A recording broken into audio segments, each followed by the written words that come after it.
Debout Congolais, unis par le sang, unis dans l'effort pour l'indépendance.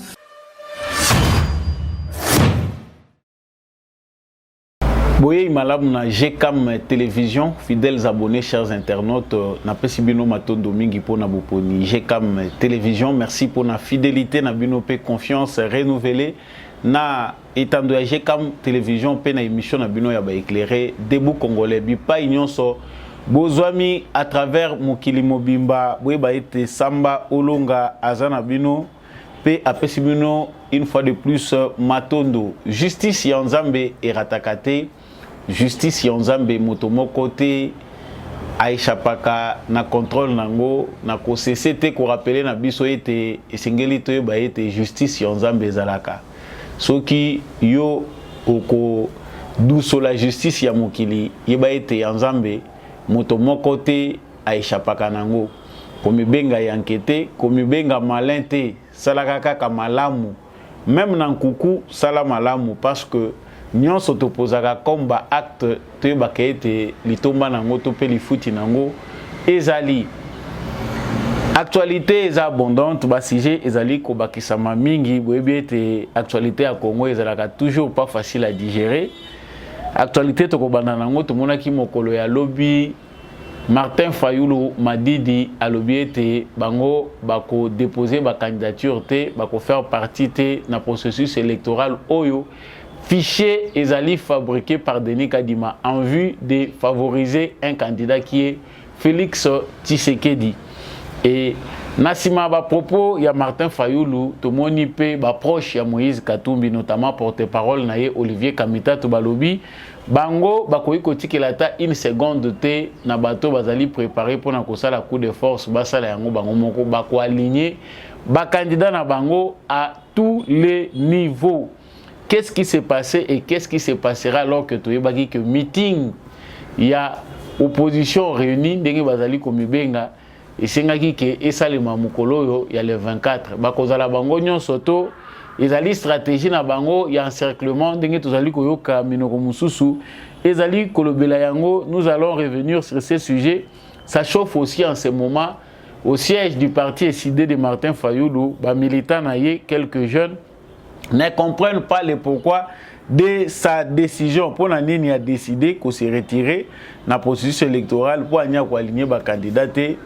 Nous allons aussi tenter de les savoir tout au long de cette mission. Baza déjà qu'on s'accusait entre bango quand Fayulu le lobby Bazali qu'on qualifiait Moïse Katumbi de faux opposants.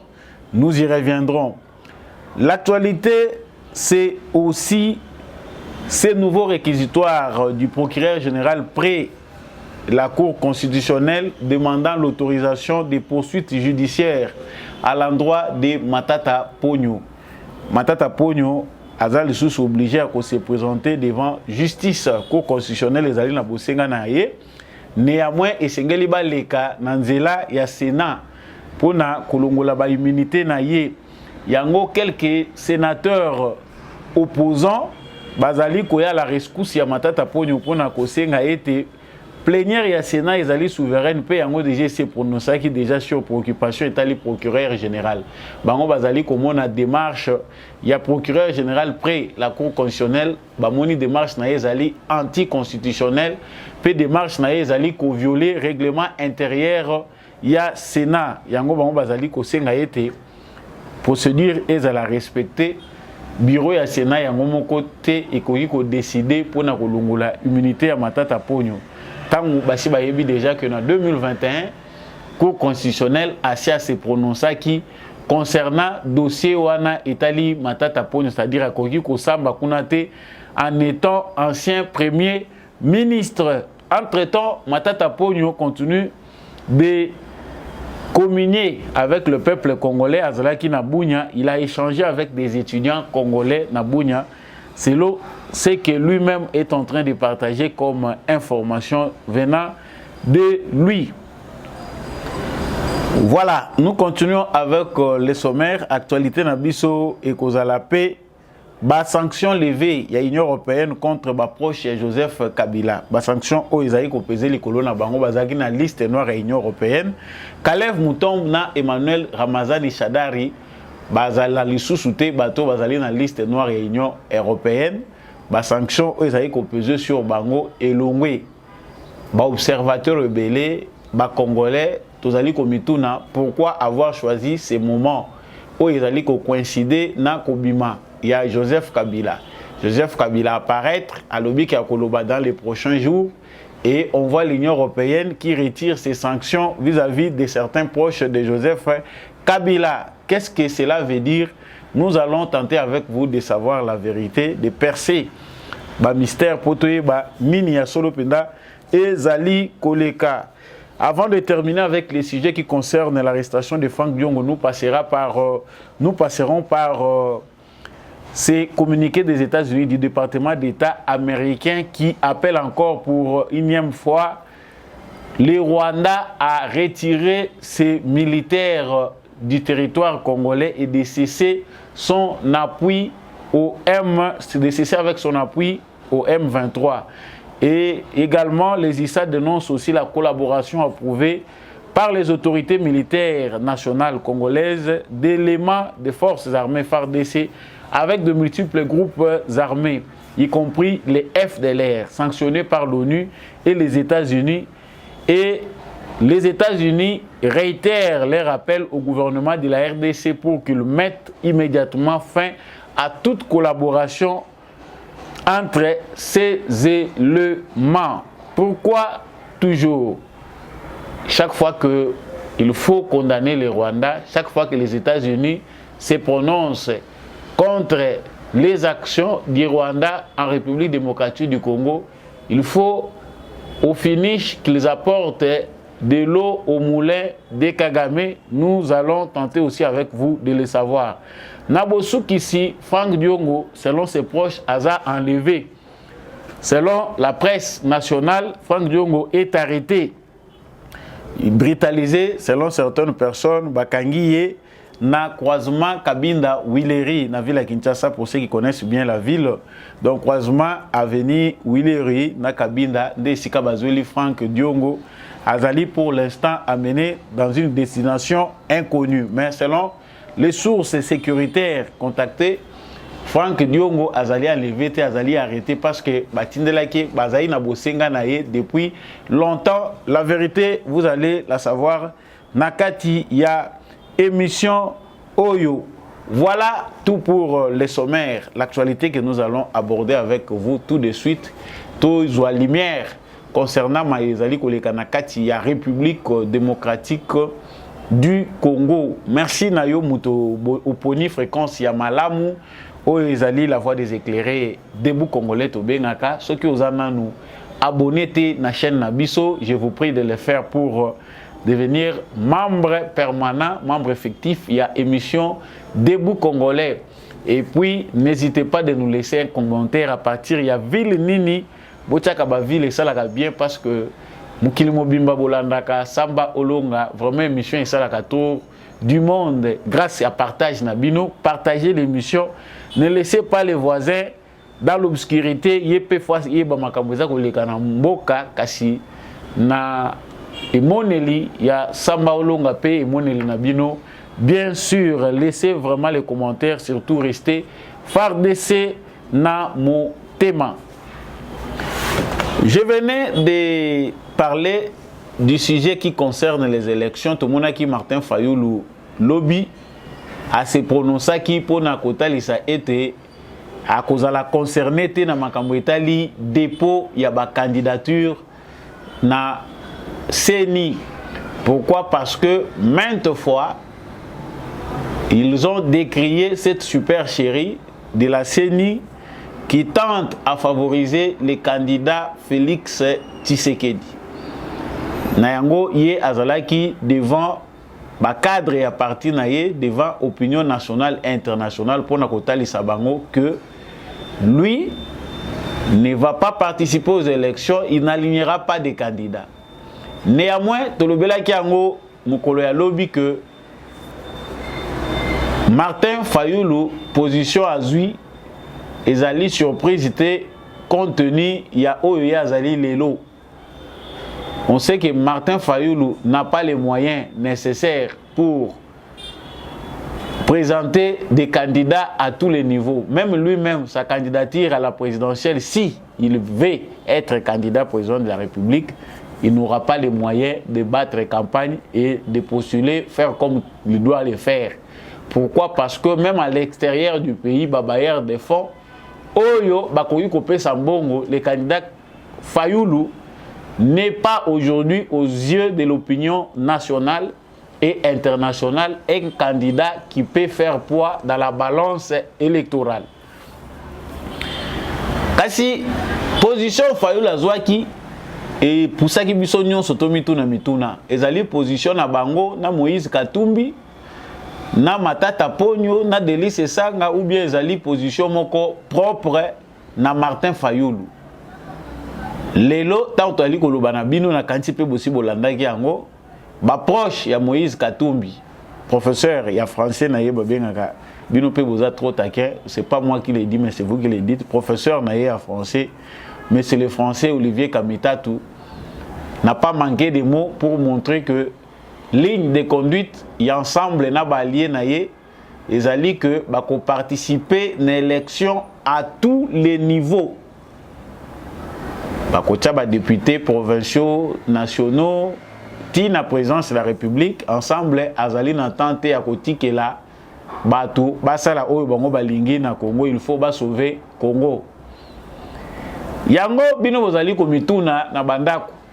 Sikoyo ensemble alobia kokende, Fayulu ya kotia ba candidaté. C'est que Fayulu asi azui mbongo ya Moïse Katumbi. L'idée c'est de favoriser Moïse Katumbi parce que on sent ici que bato oyo bazali kotambola na Fayulu lokola ba ndeko oyo nani kombo ezoki manga pe ba kombo bato mususu ndeko Prince Penge et les autres qui tournent avec Fayulu parce qu'il n'y a plus assez de poids dans l'entourage ya Fayulu. Bato oyo bazali ko la force ya Fayulu amona na lokola leader bazali susu na yete. Aujourd'hui Fayulu est entouré de personnes qui ne représentent même pas 0,000 quelque chose dans la balance politique. Ce sont déjà oyo bazoyo kalokola concert à Wenge eza kobeta ou bien bato ba musicien ba s'approcher na wera ba yebi que notoriété célébrité à wera et ko sala peke ngape na yebana. C'est un peu ça la réflexion de la plupart des jeunes gens qui entourent aujourd'hui Fayulu.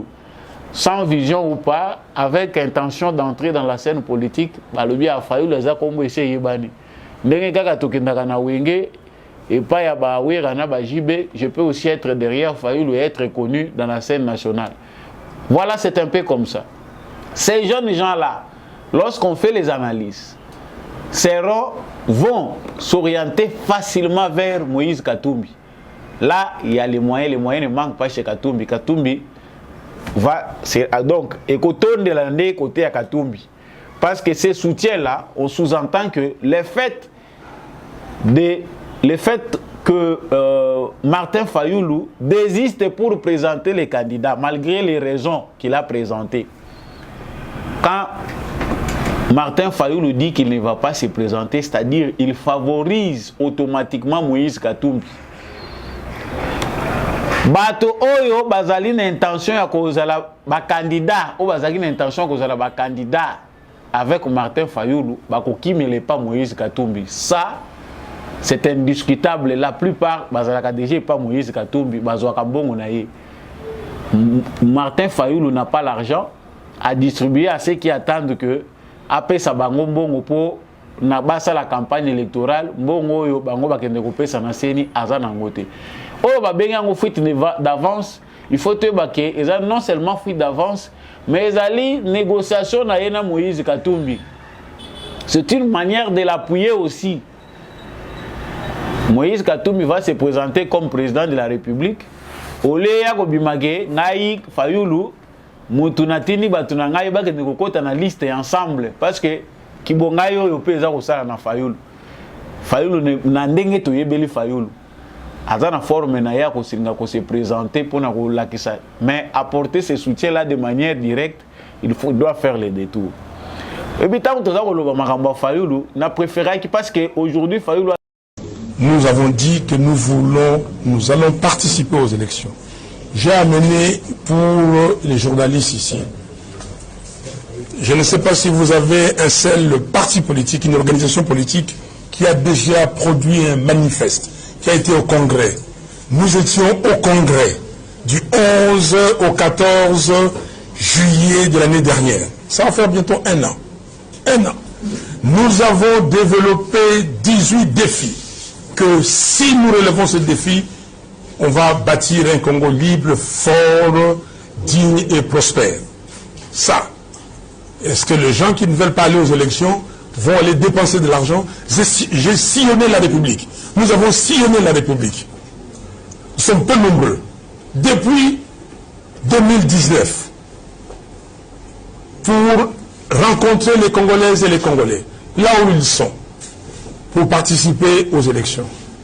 Si vous allez dans mon bureau, la chanson des campagnes est déjà composée. Si vous allez dans mon bureau, celui qui veut, je vais demander, je vais vous donner ma tenue de campagne, c'est déjà fait, c'est là. Comment pouvez-vous dire que vous ne voulez pas aller participer aux élections? Nous voulons participer aux élections, mais les élections crédibles. Et j'ai défini, j'ai donné le contenu des crédibles. Lors de notre congrès, nous avons pris 30 résolutions. La résolution numéro 24 disait le vocabulaire, le boycott n'est pas dans le vocabulaire de l'ECD, ni de la Mouka. On n'a pas ce vocabulaire-là. Mais, dans la même phrase, les congrès demandent au Bureau national et au président de la République, au président, d'entreprendre les démarches nécessaires pour avoir les élections transparentes, impartiales, apaisées et libres. Voilà. Voilà, je pense que vous venez de suivre Martin Fayulu. Ambiguïté oyo ezali kokota na nature ya Martin Fayulu. Franchement, atie ba proche na une difficulté. Toko participer te, to boycotter élection te. Mais sinon te biso tozana intention à kokende na élection à cause ya makambo ezo salema na seni. Nous n'allons pas présenter nos candidats, mais cela ne veut pas dire que Toboyi ko kende na élection. Mais quand déjà on refuse de présenter ses candidats dans un processus en cours, boycott te. En fouillant les archives, nous avons découvert éléments qui permettent de déceler le caractère de Martin Fayulu, situation nini à Tchakabato. Vous suivez encore cette courte vidéo, il y a Makaboueleka qui est en 2018, et puis nous revenons. Élection, oui, mais sans machine à voter. Mais, élection, il faut salement. Toko tikate élection, salement, sans qui bâtit machine à voter wana. Toko tika ya voter. Et nous ne boycottons pas. Toko boycotter ba élection, mais toko kende na ba élection, toko tika pete, nanga, asali sa ba élection na mboka wana avec machine à voter, c'est deux choses différentes. Donc, na banza boyinga malamu, botika malamu, nzambe abate la vidéo. Vraiment merci beaucoup. Voilà. Wana tozana 2018. Martin Fayulu sème de la confusion na mitu ya ba congolais oyo ba croyait qu'une époque wana. Tantôt yo po ozolanda ngai na ndako. Tu étais parmi ces personnes là qui se sont laissées berner par l'aventure incarnée par Martin Fayulu. Na lobata matata ya bato. C'est-à-dire Martin Fayulu dit que awa tozako kende toboyi élection te kasi toboyi nde machine à voter. Élection oui mais pas avec la machine à voter. Or machine à voter yango nde mutu ezako kende yango nde bazo sa l'élection. Il n'y avait pas d'alternative à cette époque-là. Na makambo ya bandaye ko senga na mutu na ye. Confusion totale na bato bandaye ko landa Fayulu. Soko za analphabète politique na époque wana. Sincèrement, tout le monde c'est de ça qui a emporté. C'est même candidat qui avait mis les gens dans la confusion. Il y a un vainqueur dans souk. Alors, il a gagné l'élection. plusieurs observateurs naître, observateurs oyo bazana vision ya malamu, mituna ki comment quelqu'un qui peut prêcher le boycott des élections pendant longtemps peut au finish devenir le vainqueur de ces élections là. Beaucoup d'élections élections avec machine à tricher, machine à voler, il ne prêchait que le boycott. À la veille des élections, Martin Fayulu Abimi a dit non, allons aux élections. Il faut tout qu'il y ait parmi les bateaux. Donc, ici, on sous-entend que même ceux qui ont la preuve que Yambongo Oyo Katumbi a péci Martin Fayulu. Mais on a la certitude sur base, il y a comportement de Martin Fayulu. Acte il a posé dans le moment où il a clairement que il a cautionné la candidature de Moïse Katumbi de manière silencieuse à Bendi na Elar. Parce que ah tout ça ko loba vidéo on a ko laksangote YouTube a comme na makambo ebele a ko sanctionner Kabiso. Mais ça chauffe au sein de son parti. Certainement bato bazaki na ambition ya ko postuler na yé ba instrumentaliser ba jeunes gens ba ki ko tumba ba pne na permanence à partir na yé devant les na balabala o ya stade de martyr triomphal bakei ko tumba ba pne kuna baza ko comprendre le côté pourquoi il a refusé de se présenter aux élections. Wani za ya pamba la politique la nuit, la politique les jours. Les politiciens congolais pour la plupart pensent que la politique est ça le makana lolenge mibale. Il y a Boutou na ya Moi. Il y a Moi eza pona ko distraire nango opinion. Il y a Boutou de vraies politiques oyo batiaka en action. Tout comme une habitude ya komesana nango et comme presque les gens de tout le mythe oyo entouré la politique na mboka na biso. Tout le monde sait que la vraie politique s'est fait la nuit. Et si etikali nango na mito batebela ko landa biloko bazolo ba wana te na Boutou nde makambo c'est ça le mak. Et c'est vrai, Martin Fayulu ici met les gens en difficulté, bato ya tient en difficulté, ba yebaki na bango ba kozana en difficulté parce que quelqu'un qui est obligé chaque fois de vous mettre devant des situations confuses, ils ont nango nature na ye. Pendant ce temps, guerre ese bandi nango. Guerre ese bandi bato oya Fayulu bandi koloba na Moïse Katumbi que aza faux opposant. Chers frères congolais, ah, il faut tout gagner rapidement. Ce n'est pas un débat qui doit avoir lieu.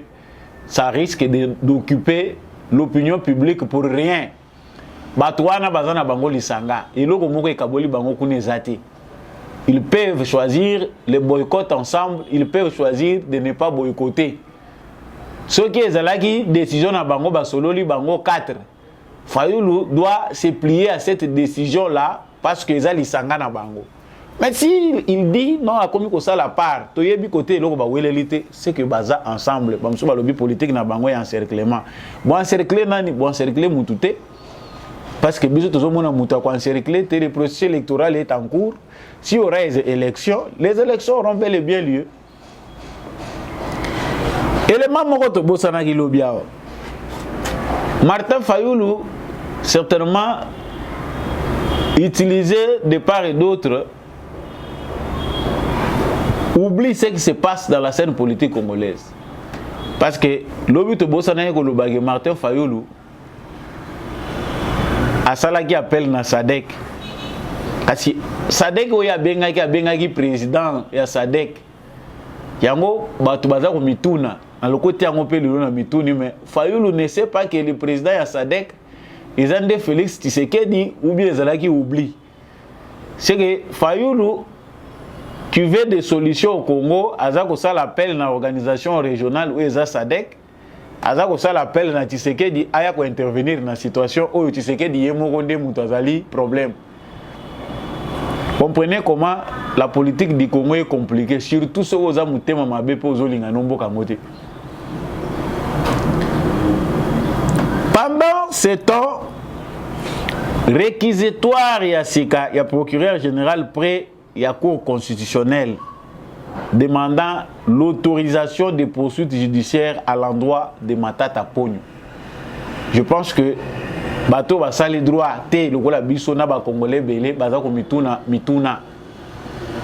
Comment dans les contextes légal, dans les contextes pénal, dans le contexte de la constitution congolaise d'aujourd'hui, un individu peut être injugeable.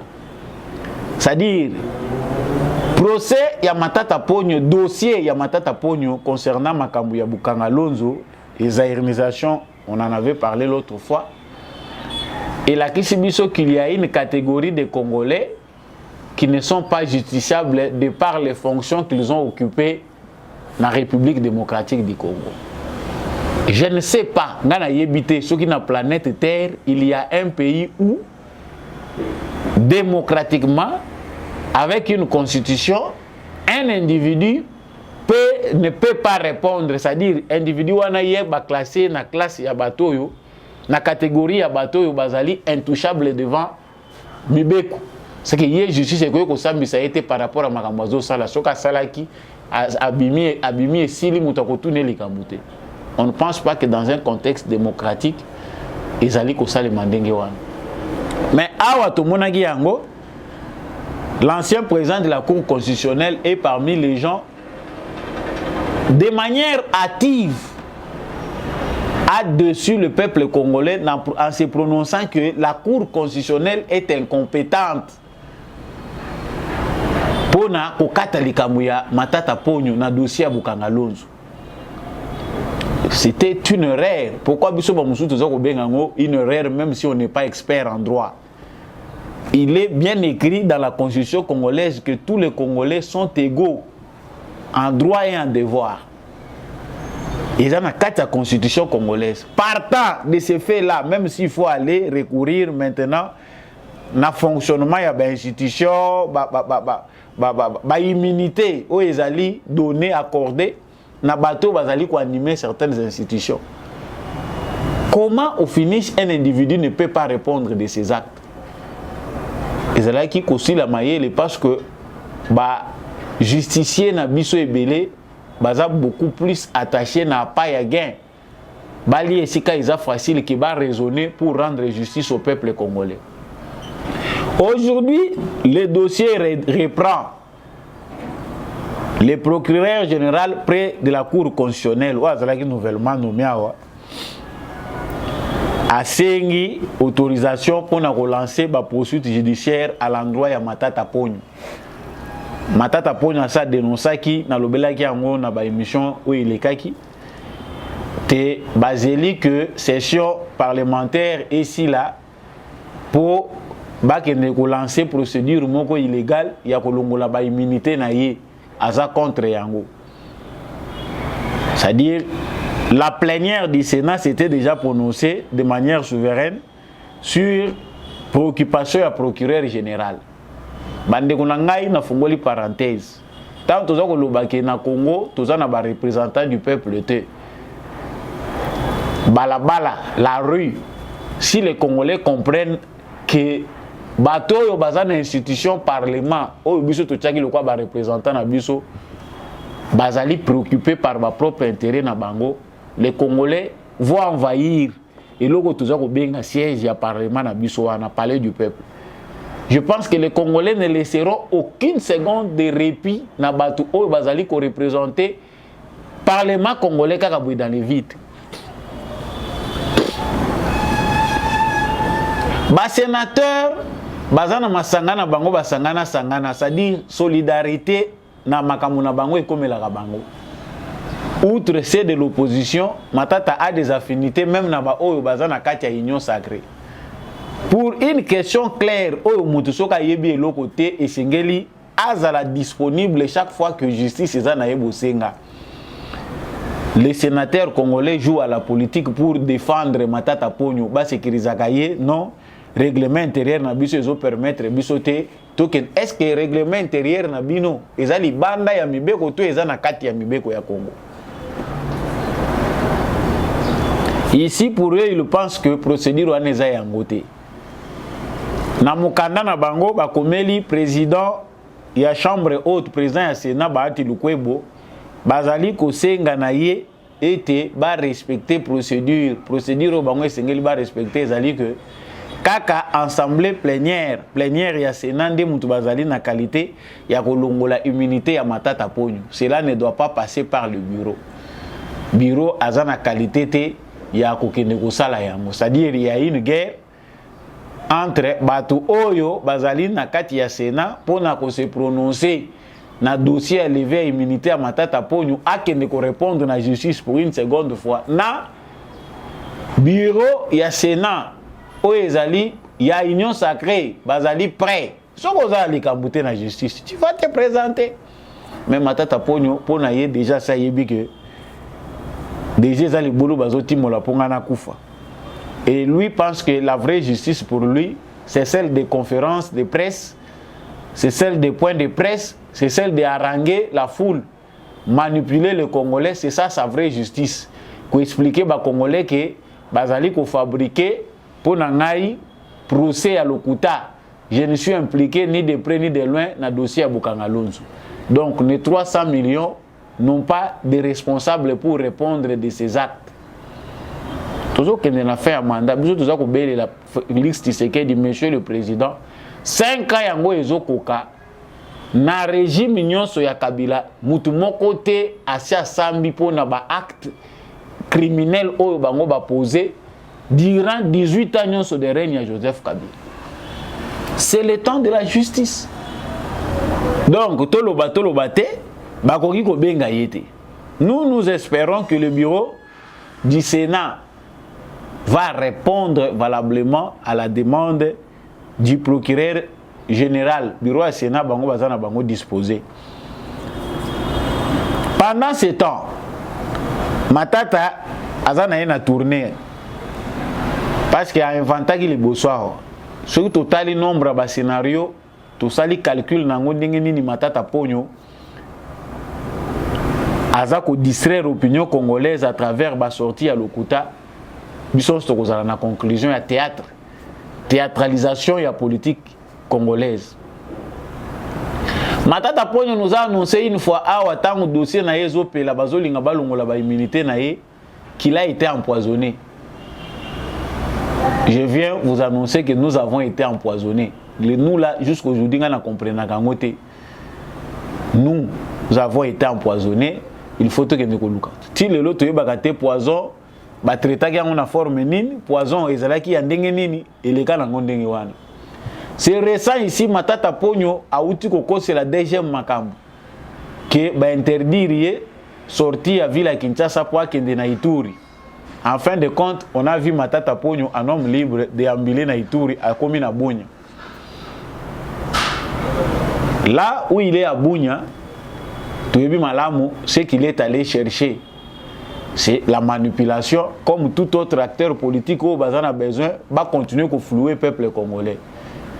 Mais, dans 8 points A, il y a déplacement à Matata Ponyo pour interpeller la jeunesse de l'Ituri. Particulièrement Bandeko Bazan a Bunya. La photo wana boza komona, ils allaient à la conférence tenue par Matata Ponyo na Bunya. Chers jeunes Congolais, l'histoire de Matata Ponyo est récente. Il est connu pour avoir semé le maïs et puis récolter une université. Bon, tant que vous avez awa, mituna ba sélectionnaki bino sur base de billets ou bien ba sélectionnaki bino de manière consciente, mutuna mutazoya na yena conférence en homme libre.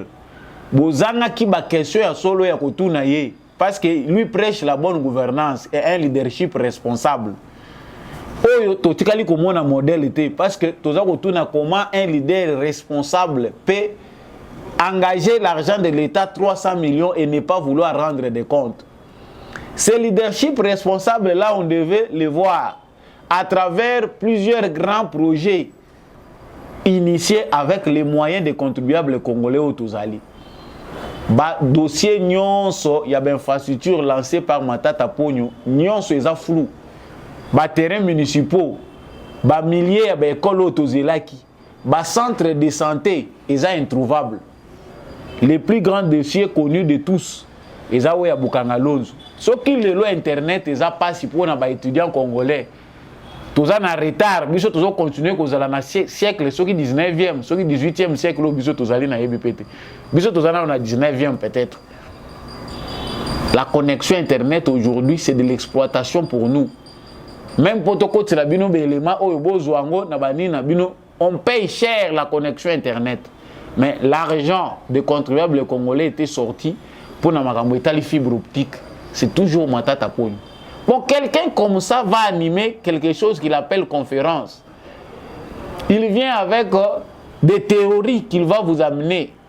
Mais c'est de l'insulte. Ceux qui à venir na bino boza kotanga na basal oyo bozangi ba ordinateur. Il y a des universités voire privées oyo laboratoire étudiants zoya lelo si les étudiants congolais aujourd'hui ordinateur ils a problème. Mutaza kotanga na informatique. Option japonaise informatique mazana machine te. Ok, quand la laboratoire, il y a université, tu as institut supérieur, ils ont machine, ils étudiants, ils s'exercent. Théorie est tondi na mutu. Bon, mutu andenge wana bino boyambiye. Ah, peuple congolais. Jeunesse auto ebité batu bango serein pour comprendre sans revendication ndenge zela tondi. Mais mutu aboye comment il peut être le bienvenu chez vous.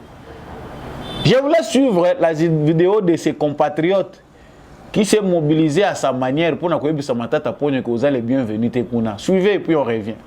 Jambo! Jambo! Jambo tena! Jambo! Ile batapo inafika kuteraje Ituri.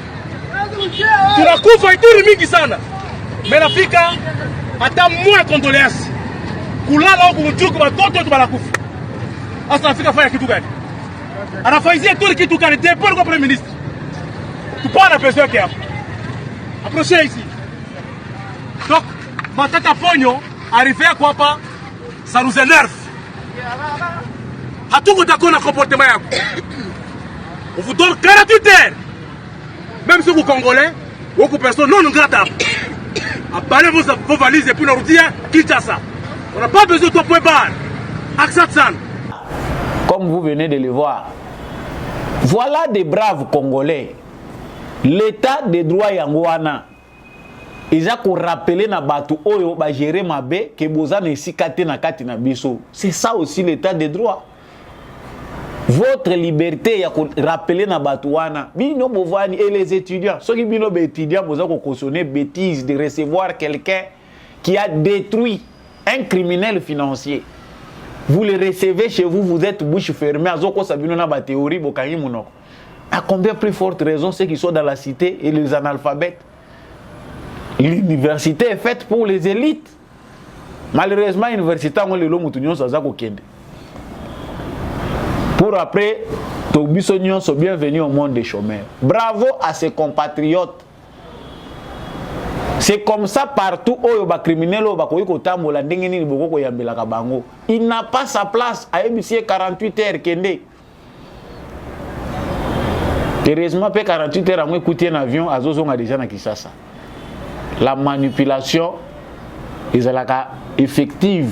Ceux qui moto baza ko manipuler, ils peuvent andimi na yeko jouer na jeu wana.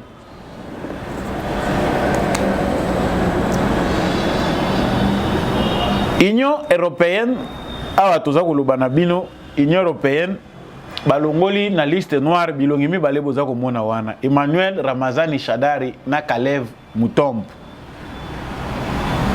Depuis 2016, sur base, il y a implication dans Bango dans le processus électoral. Kalev Mutombo na Emmanuel Ramazani Shadari. Secrétaire, il y a PPRD, ancien ministre intérieur. Bazalaki qu'on s'impliquait de manière négative dans le processus électoral. L'Union européenne avait levé l'option de sanctionner certains des proches de Kabila.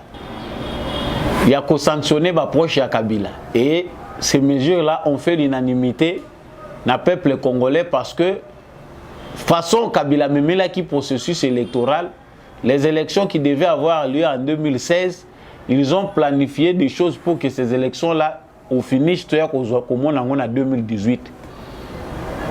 L'Union européenne, Tokanisaki que Bazana Cannabis soit en sanctionnant ces gens-là. Effectivement, ils les ont sanctionnés. Pendant 4 ans, o Félix Tshisekedi azali ko kambamboka toujours que de 5 ans yangoyo Union européenne atikala ko longola ba sanction te oyo ezalaki ko peser likolo ya ba proche ya Kabila ba violation à droit de l'homme pour Kalev Mutombe ba makambo ebele oyo ezalaki reprocher na bango lelo oyo tango toza ko loba na bino Joseph Kabila abimi pour cette fois-ci dans la casquette d'un opposant politique. Abimi a sali déclaration naïe pourquoi FCC cache Kabonaki.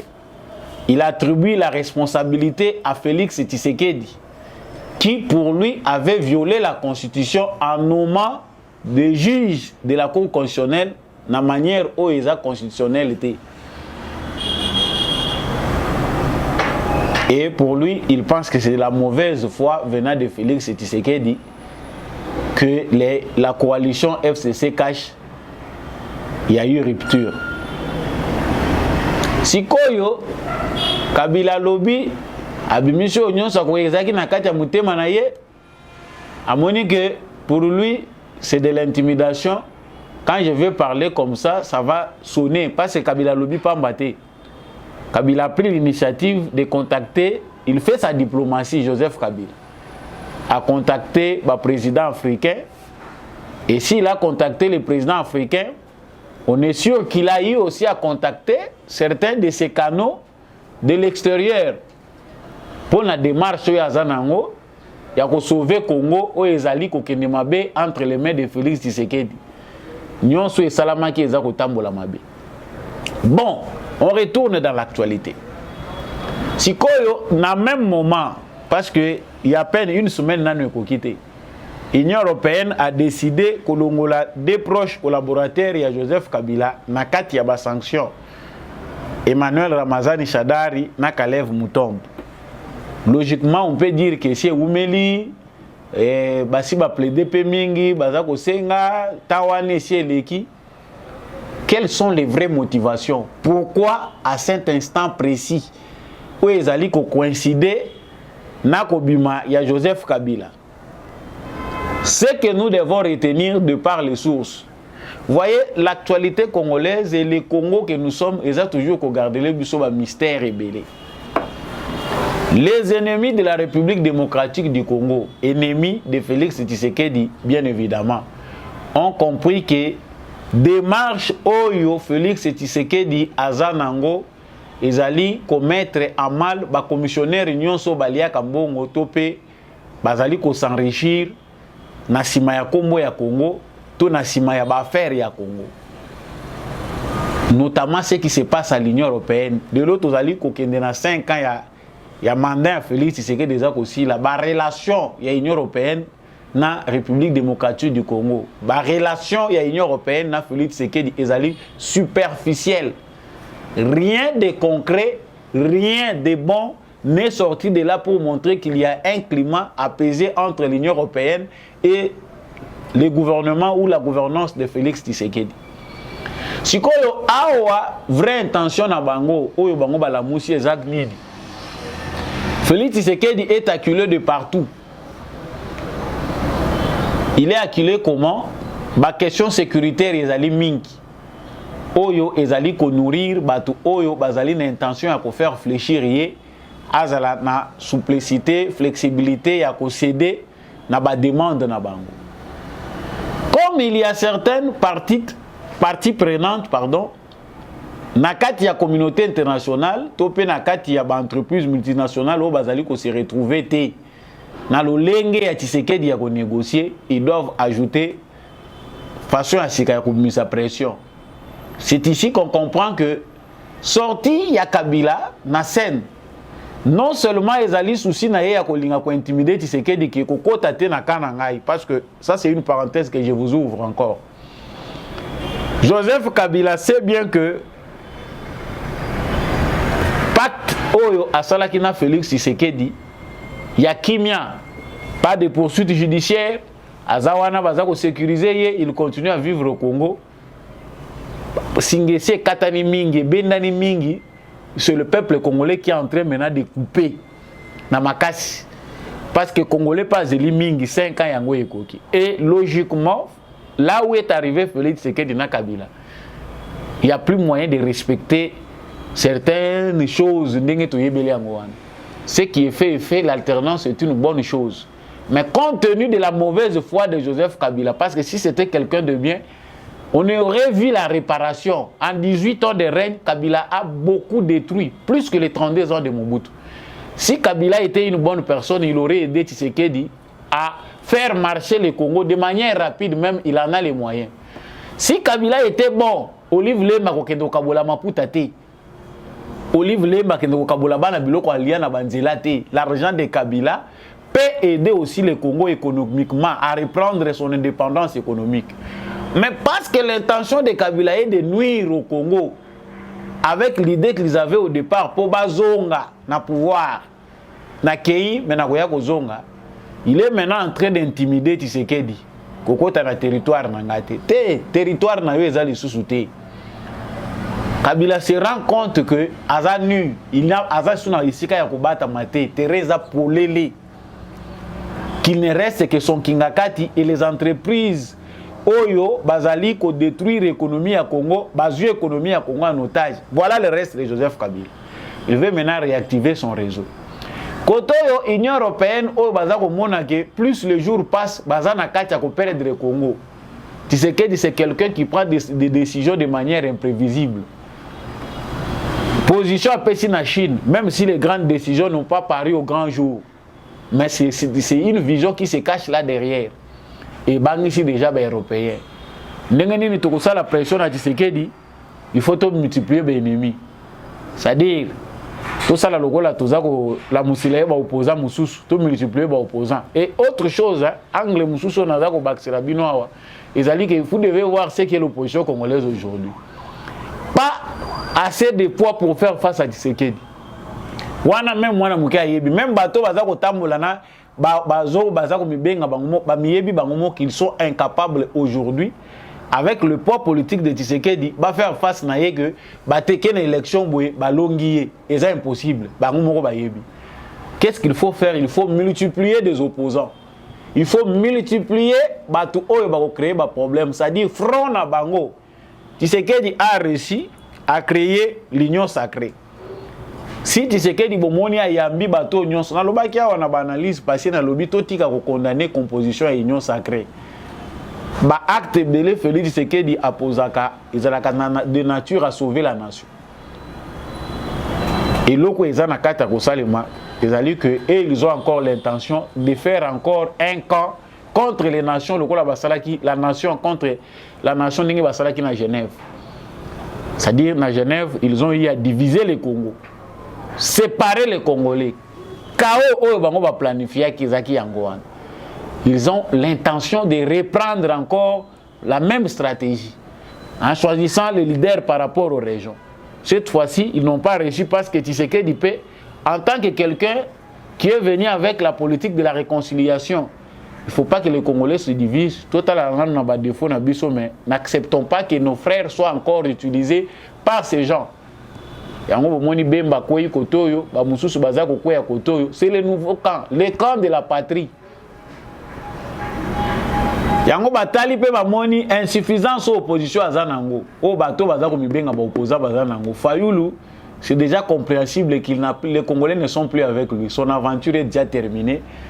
Les alliés façon qu'on dénigrer Moutouté, mais c'est visible. Quand on regarde Moïse Katumbi, ce qui lui colle à la peau, cette nationalité-là douteuse, un père juif, attends autant qu'ils sont Congolais dans la classe, ça pèse dans la balance électorale. Pendant 18 ans, Joseph Kabila, aux yeux des Congolais, c'était un étranger, un Rwandais.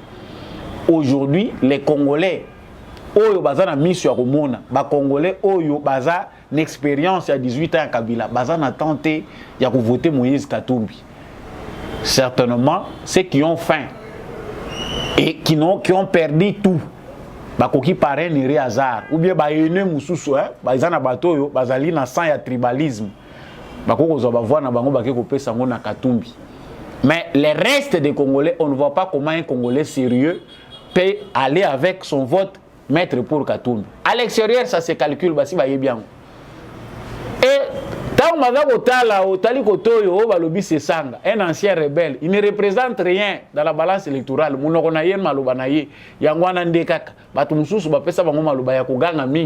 Mais sur le terrain, il représente quoi?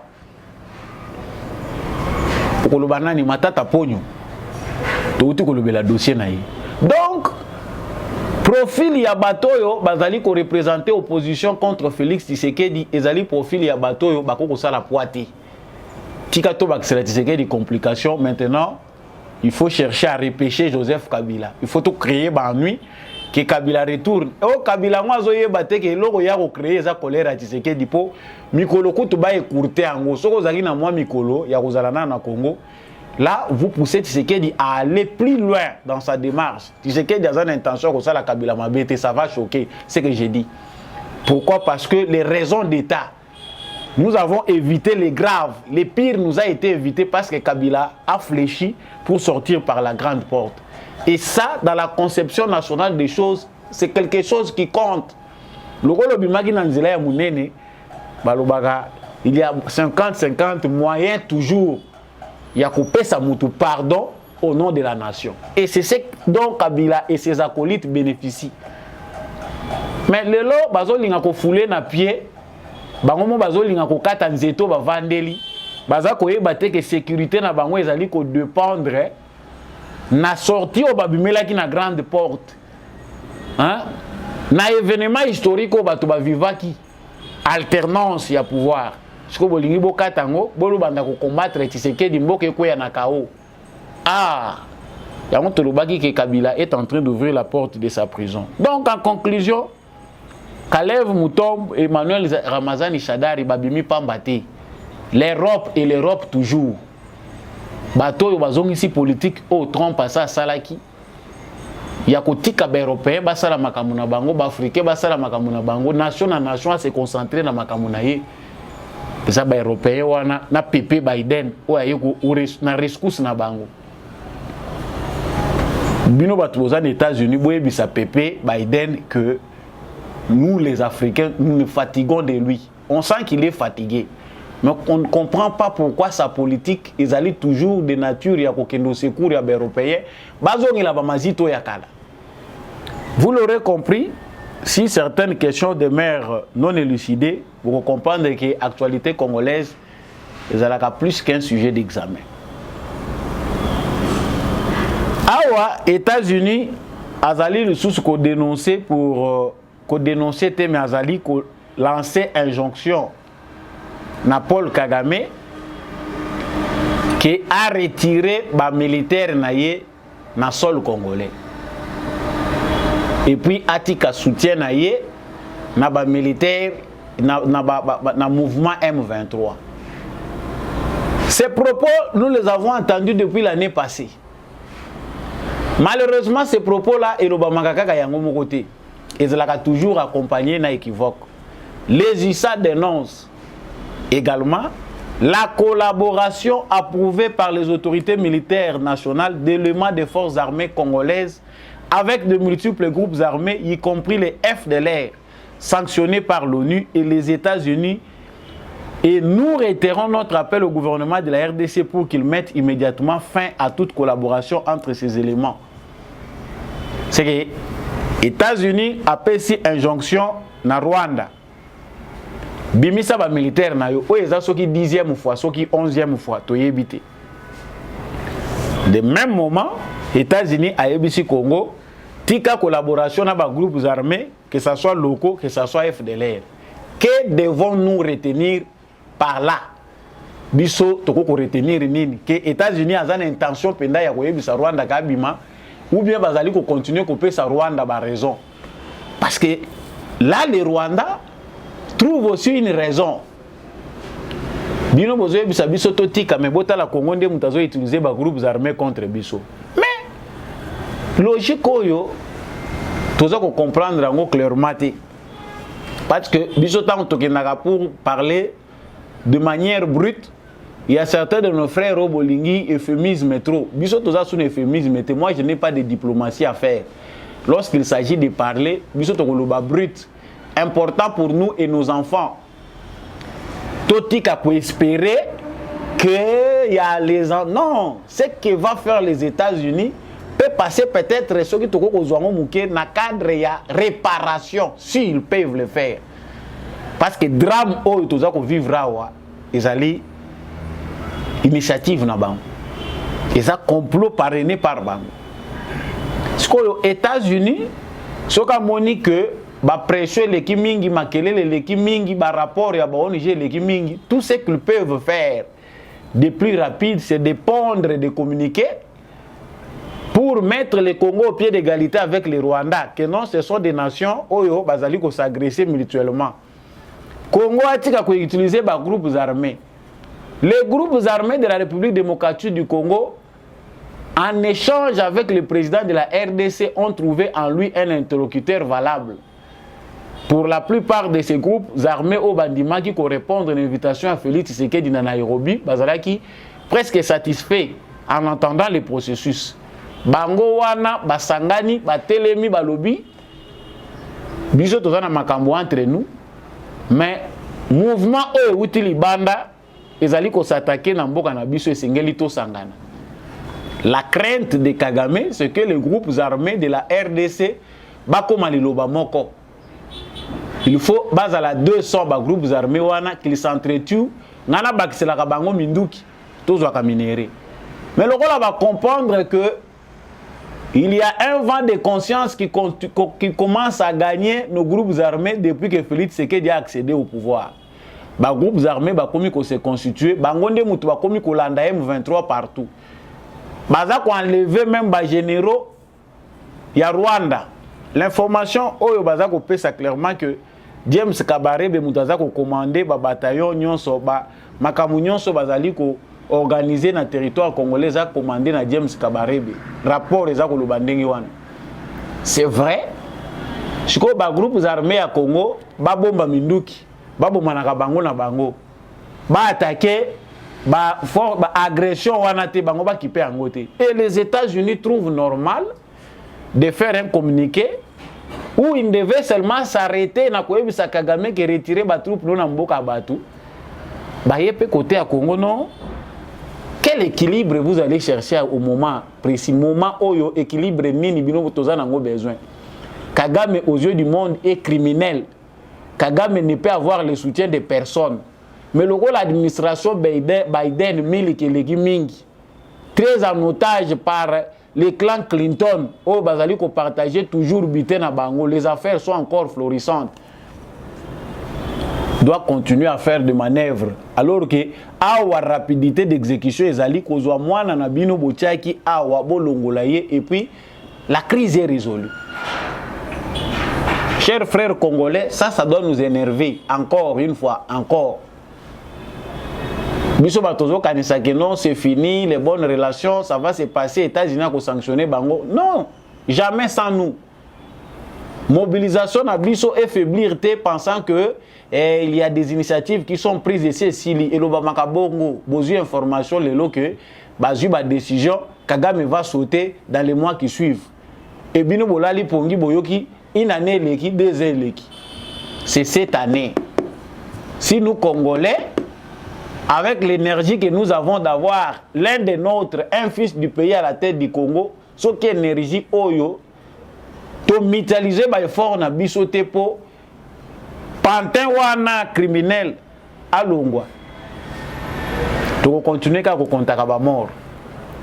L'important c'est l'offensive aussi de nos FARDC. Ça entre dans la stratégie de notre armée. Mais cette offensive là doit rencontrer aussi une pression populaire. Côté tozako kende nasina lobaka ngo avant chef d'état-major na biso ke ba surprise ezali. La vengeance est un plat qui se mange froid. Mais froideur wana le but que congolais là la pongia ba bébé nyonso ngana ko salela yo. Prenons-nous en charge. Nasuki si awa na sango ya bokangi ya ndeko Frank Diongo. Akangami bachaki na maboko pour nous observateurs pour na batu ba monaki c'est par des gens inconnus non identifiés avec des armes. Baloko tié pour na bato bayebi ville ya Kinshasa na croisement ya Avenue Kabinda na Wileri nde sika ba lokotiye abanaye ko uta matanga ya ba moko ya batu ya ba proche na ye ko uta zo uta matanga zo ya koleka nde bazuye ba lokotiye. Néanmoins ba information bi makaka na sima parce que na batu belé bazela ko welela koloba enlèvement côté balobi arrestation côté balobi enlèvement. Franck Diongo a enlevé. Bon, Franck Diongo a enlevé pour Salinine. C'est la question qu'on se pose d'abord. Ceux qui m'ont bazouillé n'a pas force à sécurité, mais il faut se poser question, qu'est-ce qu'il a fait? C'est après cette question-là d'être couper sa vie na biso. Maintenant, ça kotala na ba réseaux sociaux, ba activistes à droits de l'homme, na kotanga ta kombote lelo. Un activiste et à droits humains, dans un défenseur, il y a droits de l'homme. Aux une information correcte était sur arrestation à Moutou. Topé Moutou na bazué baké wapi. Aussi au weleli kopé ça déjà opinion na yo. Franchement, voilà qui illustre que les Congolais sont beaucoup plus dans les émotions et dans les sentiments. La réaction à Bissou est trop sentimentale. C'est vrai, l'émotion existe, il y a des sentiments, mais maîtriser l'émotion, le sentiment avant, ça point de vue, la raison, le cerveau doit fonctionner avant. Je voulais suivre cette vidéo. Nalio bakangela ki Franck Diongo, mutuka na ye, bakuti yango na nini, et puis on revient.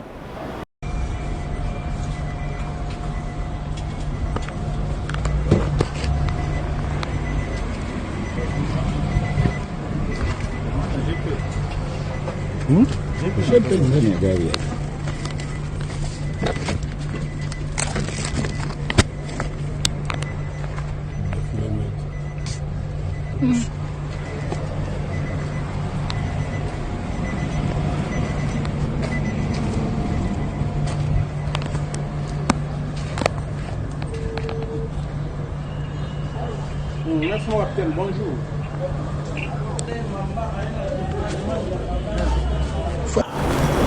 La vidéo que vous venez de suivre, yango est la vidéo sur les lieux.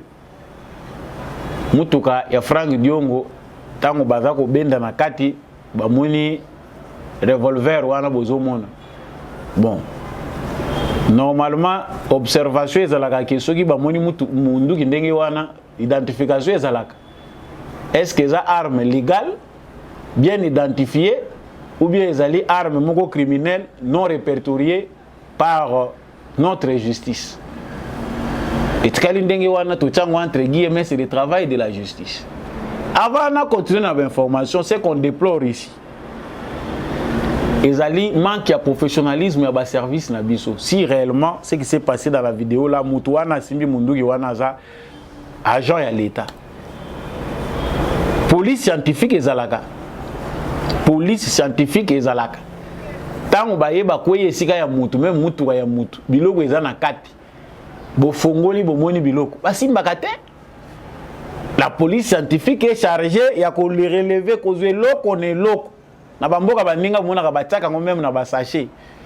Poyo ba empreinte balati baga, ba empreinte na yo ke ndeko koya te likolo ya munduki ya mutu mususu. No kite baloba. Yo ye kotiela ye munduki na kati. Ça ce sont aussi des choses pour lesquelles ba service na biso faut ba gangi la bango ba benda bango matoi. Pour les autres ba teko cha omoni ya simbi yango pona nini seke bango mutu ba teli yango makambo eza ko bima kilikili. L'information venant des services de sécurité ezali boyi.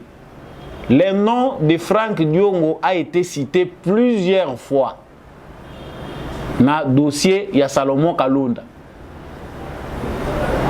Normalement, il fallait qu'il va entendre Yemokopé Franck Diongo à qu'il ne répondre. Mais on l'a invité, Babengi ko benga mbalebele à Kindakate.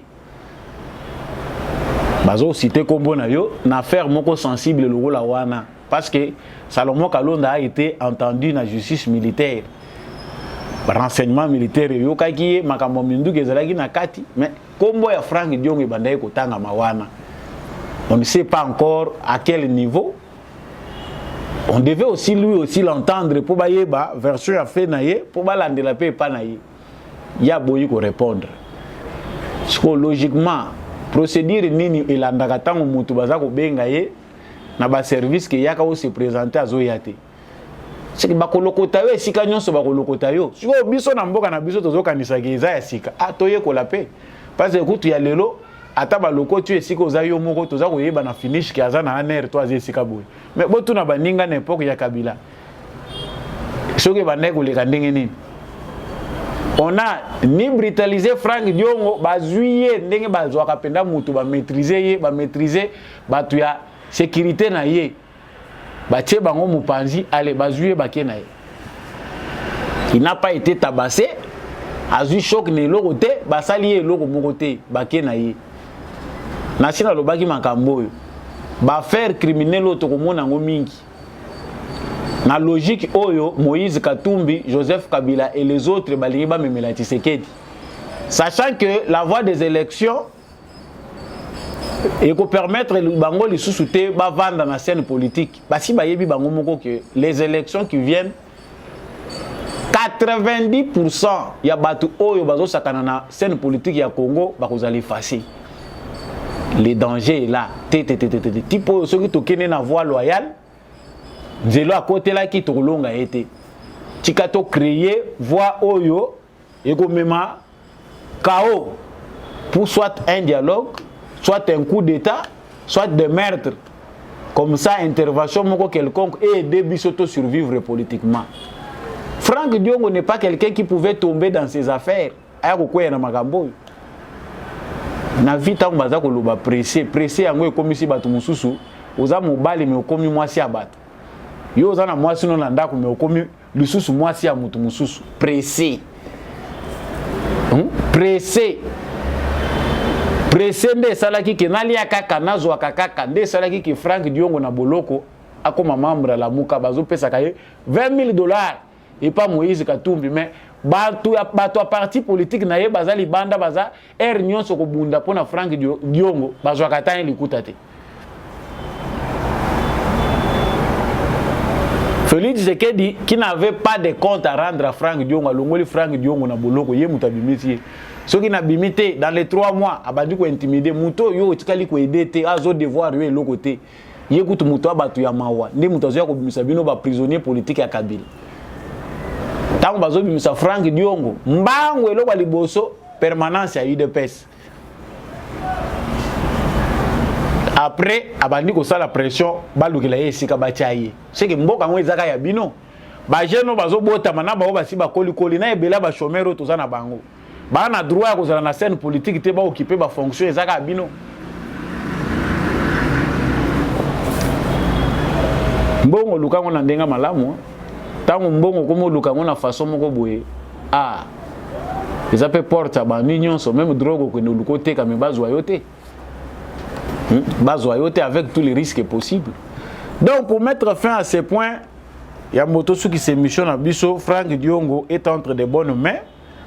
Tango ba osilisa musala na bango ya sécurité communiquer ko pesa mela biso na ba service habilité. Voilà émission mukolo lelo esili nazaki ne sengo ya ko partager na bino plateau ba éclairé to bengi debout congolais tombola bendele émission esili tika commentaire. Depuis ville nini oza kolanda biso merci na bandeko boza na chat bozalaka ebele bozo partager vraiment ba vie bozali ko débattre vraiment restons toujours unis na bolingo toujours derrière École Congo et puis FARDC na motema matondo mingi na équipe technique ya ndeko Mbia Chako na ndeko Serge Tubajiki ba accompagner kinga po émission oyo ekomela bino. Matondo mingi na apôtre Gérard Kabeyap, Maman Thérèse, merci beaucoup. À Jean-Louis Timbalanga, l'homme de la vérité des urnes, n'hésitez pas de suivre les spots de la présentation de ces livres à la fin. Merci mingi na Maman Bilonda, merci na Maman Lisette, Mombendu, Papa Boniface Mpunga et toutes les autres personnes au Bozako Linga Mingi émission Debout Congolais pour partager yango soutien à bino spirituel, matériel, financier. Na ce pays vraiment mingi ndenge boza ko continuer. Continue de langa ba message ya réconfort pour que émission eko ba toujours ko sale mapé ko éclairer opinion congolaise. Ngai na bino tokomona na sima suivez ses potes et puis émission ici li. Bientôt nous allons connaître la vérité des urnes avec des pièces de conviction. Le premier volume va de l'indépendance du Congo en 1960 jusqu'à l'élection présidentielle de 2011. Le volume 2 va de la formation des plateformes politiques en passant par la mort d'Etienne Tshisekedi jusqu'à la présentation de la machine à voter. Et le volume 3 va de la création des plateformes électorales Lamouka à Genève en passant par les campagnes électorales jusqu'à la proclamation des résultats provisoires de 2018. Bientôt le volume 4 est fin et nous aurons toutes les pièces qui font découvrir quelle était la vérité des urnes.